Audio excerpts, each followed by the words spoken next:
your comments to lawmakers? Does the U.S. intend to buy Greenland? Does the U.S. intend to buy Greenland? Can you clarify your comments to lawmakers this week? Well, that's always been the president's intent from the very beginning. He said it very early on. I mean, this is not new. He talked about it in his first term, and he's not the first U.S. president that has examined or looked at how could we acquire Greenland. There's an interest there. But so I just reminded them of the fact that not only did Truman want to do it, but President Trump's been talking about this since his first term. The White House put out a statement last night saying that the military option is on the table. Lost a lot of weight. Thank you, Mr. Secretary. They said that the military option is on the table. So is the administration really willing to risk the NATO alliance by potentially moving ahead with military operations? What I think the White House said yesterday is what I will tell you now, and I've always said. The president always retained the option. Every president, not this president, every president always retains the option. I'm not talking about Greenland. I'm just talking about globally.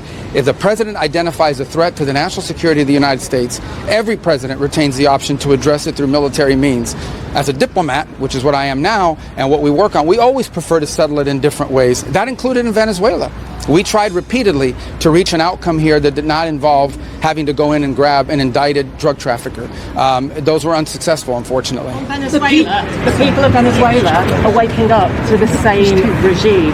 Do you not worry about that? Well, first of all, the bottom line is that there is a process now in place where we have tremendous control and leverage over what those interim authorities are doing and are able to do.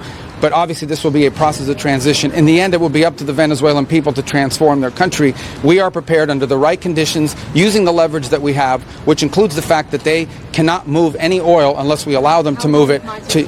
Well, again, I'm not going to give you a timeline on it. We wanted to move as soon as possible. But we didn't expect this would... It's been 3 days since this happened, 4 days since this happened. So I understand that in this cycle and society we now live in, everyone wants instant outcomes. They want it to happen overnight. It's not going to work that way. But we're already seeing progress. With this new deal that's been announced and more deals to follow, you're already seeing how the leverage the United States has over those interim authorities is going to begin to lead to positive outcomes. This does cost American taxpayers.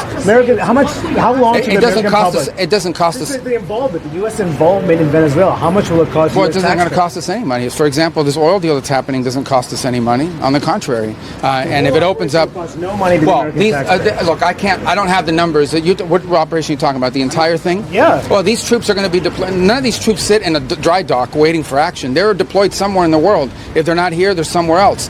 Just today, our forces not deployed to the Caribbean seized a boat, a sanctioned boat tied to the IRGC that tried to flee from us. That happened somewhere else. We are constantly involved in action. We have boats in the Mediterranean. We have ships in the Middle East. We have ships in the Indo-Pacific.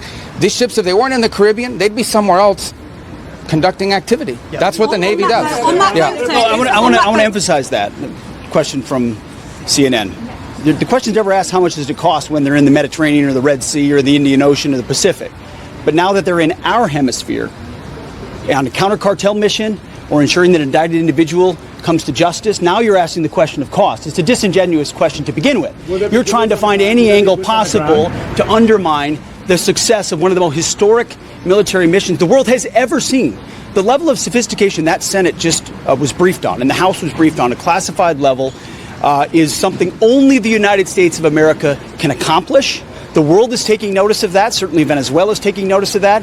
And it continues because 2 oil tankers, 2 overnight, were seized by the United States of America, stateless or sanctioned, because the oil blockade, the quarantine of oil out of unsanctioned or sanctioned or stateless vessels continues. That leverage will continue, as Secretary Rubio outlined. So our military is prepared to continue this. As he said, the president, when he speaks, he means it.